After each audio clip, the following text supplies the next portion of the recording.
외환죄가 추가되나? 지금 내란죄 혐의에 대한 수사가 진행 중인데 외환죄요. 외환.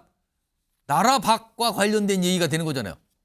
그러면 우리로서는 북한을 떠올리게 되는데요. 자, 이 얘기 좀 해보죠. 어제입니다. 어제 국회 행안위가 상임위 중에 하나인 행안위가 열려서 여기에서 경찰 쪽에서 나온 설명이 좀 있었어요. 근데 여기에서 북한과 관련된 언급이 있었습니다. 들어보시죠. 노상원이라는 전 정보사 사령관, 지금은 민간인이죠. 이 양반의 수첩에서 정말 엄청난 것들이 나왔습니다. 예를 들면 NLL에서 북의 유도라든지 국회 봉쇄라든지 이런 단어들이 나오고, 심지어 수사단을 하나를 새롭게 구성해야 된다라고 해서 인사안까지도 수첩에 나왔다는 거지 않습니까? 본부장님 맞죠? 이제 그게 뭐 구체적으로 실행된 일까지는 모르지만 메모 내용에서 그런 내용이 있었던 건 사실입니다. 앞서 다뤘던 노상원이란 인물이 남긴 수첩. 이게 점집에서 발견됐는데 경찰이 확보했다 그러잖아요. 거기에 여러 가지 내용들이 있었습니다. 여기에 뭐 사살이라는 표현이 있다. 이런 얘기가 나와 있지 않았잖아요. 거기에. 뭐 수거한다. 수거란 표현도 있었는데 그와 함께요. 이런 내용이 담겨 있었습니다. 화면 보겠습니다. 북방 한계선 NLL에서 북한의 공격 유도. 이런 메모가 적혀 있었다죠. 그리고 오물풍선. 이런 게 수첩에 담겨 있답니다. 뭔가 북한과 관련된 걸로 보이잖아요. 그래서 지금 야당을 중심으로 이거는 북풍 공작 이런 거 아니냐 이렇게까지 지금 얘기가 나와요. 의혹이라고. 그런데 앞서서요. 12월 3일 밤 상황을 다시 되돌려 보면 그때 당시 경기도 판교 정보사 사무실에 HID 요원, 북파 공작원 특수부대잖아요. 특수첩보부대. 여기 요원 등이 있었다는 거잖아요. 북파 공작원 부대가. 그리고요. 앞서서 지난 10월 북한이 이런 얘기하죠. 평양 상공에 무인기가 떴다. 이거 남측 소행이다. 이렇게 주장을 했죠. 과연 어떤 연관이 있을까? 이런 의혹이 지금 나오고 있는 상황인 겁니다.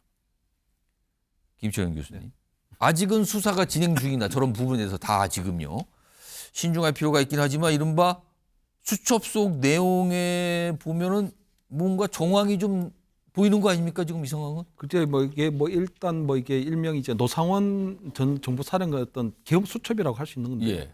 어쨌든 이번에 비상계엄을 선포하는 과정에서 이것에 대한 적당한 명분과 합리화를 위해서는 결국 북한의 남침을 유도하려고 하는 그런 게 있지 않나 이런 것들이 지금 수첩에 적혀 있는 내용들이거든요.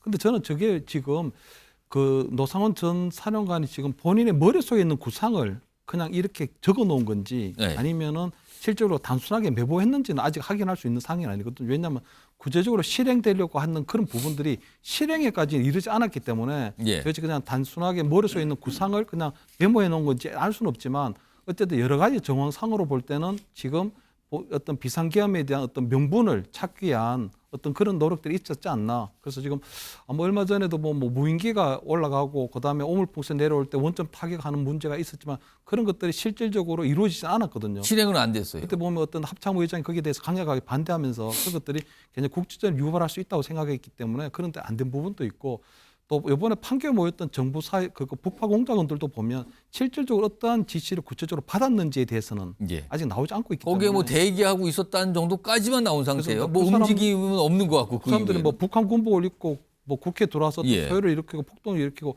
이런 것들은 약간의 상상 속의 소설에 불과한 상황이기 때문에 뭐 저 어쨌든 기업 수첩이 나와 있고 거기에 굉장히 북한의 남침을 유도하려고 했던 그런 정황이 있는 만큼 이 부분에 대해서 조금 굉장히 세심한 좀 수사나 이런 것들이 이루어져야 되지 않을까 이렇게 보입니다. 자, 이 사안과 관련해서 오늘요 군 당국에서 내놓은 설명이 좀 나와 있습니다. 영상으로 확인해 보겠습니다. 북한 원점 타격 지시 관련 합참은 그러한 지시를 받은 적이 없다고 이미 말씀드린 바 있습니다. 3월과 11월 서해상 대규모 훈련에 대해서는 9.19 군사합의 효력 정지 이후에 계획된 정례적인 훈련을 실시한 것입니다. 올해 서해 NLL이 가장 안정적으로 관리되었던 해라고 말씀드리겠습니다. 김영준 교수님. 예. 수첩에 하여튼 여러 가지 내용이 있지만 북한과 관련해서 이른바 이제 북풍 공작 정황으로 보이는 그런 메모들이 남겨 있다는 건데, 네. 근데 결과적으로는 실행된 거는 없는 상황이 되는 건가요? 그렇습니다. 그러면 방금 이제 부인을 했습니다만은 그와 같은 설이 돌았던 것도 사실입니다. 합참이 거부했다라는 부분, 또 심지어는 그와 같은 사전에 그러한 그 수첩에 쓰여진 것을 실행하기 위해서 장관이 왔다 갔다 하는 것에 대해서 미국이 미심쩍게 생각했다. 그런 얘기도 나오거든요. 그런 얘기까지 나왔어요. 그렇기 때문에 미국이 먼저 윤 정부에 대해서 과연 슬리반 외교안보 보좌관이 무슨 일이냐고 체크를 한 적도 있다. 뭐 예컨대 우리 확실하지는 않지만 그런 예. 부분에 대해서 한국이 적답을 피했기 때문에 훨씬 더 이번 사태를 보면서 미국이 훨씬 더 크게 화를 냈다. 미국 정부 입장에서는 윤석열 정부에 대해서 그런 얘기도 없잖아 있습니다. 어쨌든 실패했지만 거의 하려고 노력해 왔던 부분들은 분명히 있었던 것 사실인 것 같고요. 이제 그런 측면에서 북한은 또 김민석 최고의 계엄 논의 이야기들 나오면서 사실 우리가 송전탑을 올라가서 선을 끊고 다리를 폭파한 것을 북한의 탈북을 막기 위한 그런 어떤 방지막이라고 생각했다는데 실제로 북한은 이런 부분에서 윤석열 정부가 오히려 북진하려고 하지 않느냐 이런 식으로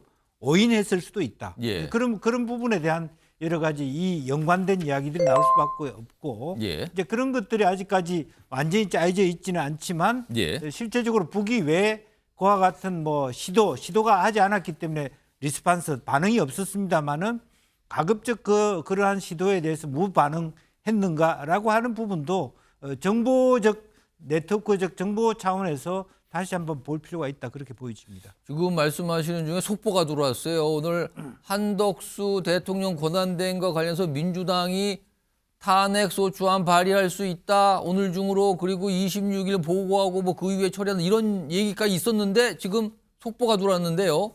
민주당입니다. 한덕수 탄핵안 오늘 발의하지 않기로 했다고 하네요. 그리고 26일까지 기다릴 것이다. 조금 더 시간을 갖겠다는 입장이 민주당에서 나왔다는 내용 좀 속보로 전해드리겠습니다. 그렇다면은 헌법재판관 임명권 요구와 관련돼서 조금 더 지켜보겠다 이런 뜻일까요? 일단 속보가 나왔는데요. 조금 더 기다려 보도록 하고요. 뉴스와이드 후반부에 이 내용이 좀 준비되어 있습니다. 집중적으로 짚어보겠습니다. 지금 노상원 전 정보사령관 수첩에 담긴 이른바 전 북풍 공작 정황 의심스러운 메모가 있었잖아요. 이 내용 좀 다루고 있는 상황인데 앞서서 지난 9일 민주당이요 고발을 한 건 한 적이 있어요. 일단 그 내용 확인해 보겠습니다.